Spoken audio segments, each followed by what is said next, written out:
ضلع مستقر اور حلقہ جنگاؤں کے مقامی مسلمانوں کو درپیش مختلف حل طلب مسائل اور مطالبات پر مقامی مسلم قائدین کے ایک وفد نے الحاج محمد مسیح الرحمان ذاکر پٹیل صدر جامع مسجد کمیٹی و معاون رکن بلدیہ اور محمد عبدالصمد کونسلر کی قیادت میں مقامی رکن اسمبلی متی ریڈی یادگیری ریڈی سے ان کی رہائشگاہ پر ملاقات کرتے ہوئے اپنے مطالبات پر مشتمل ایک تحریری یادداشت پیش کی، نیز مختلف ضروری امر پر تفصیلی تبادلہ خیال کیا۔ مسلم قائدین نے رکن اسمبلی پر واضح کیا کہ ضلع مستقر جنگاؤں میں زائد از 10,000 مسلم خاندان آباد ہیں، جن میں سے اکثریت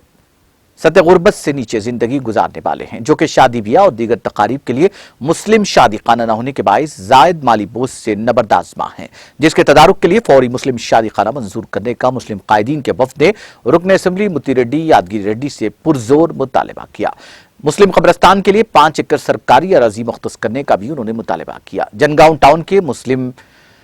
مسلمانوں کو تجہیز و تکفین آخری رسومات کی ادائیگی کے لیے آخری سفر کے نام سے موسوم سرکاری گاڑی مہیا کرنے کی بھی مانگ کی۔ مسلم قائدین نے ضلع مستقر جنگاؤں میں منی حج ہاؤس تعمیر کرنے اور ضلع کے تمام مساجد میں برسر خدمت ائمہ و مؤذنین کو فوری ڈبل بیڈ روم مکانات منظور کرنے کا پرزور مطالبہ کیا۔ نمائندگی اور مطالبات کی بغور سماعت کرتے ہوئے رکن اسمبلی جنگاؤں متی ریڈی یادگیری ریڈی نے تحریری نمائندگی کو ضلع کلکٹر جنگاؤں کو روانہ کرتے ہوئے فوری ممکنہ اقدامات کرنے کی ہدایت دی۔ مسلم قائدین کے وفد میں مولوی محمد خواجہ مجتہد الدین معتمد کمیٹی، محمد سراج، محمد اقبال، محمد غوث، محمد غلام، محمد یعقوب بادشاہ اور محمد عبدالحمید موجود تھے۔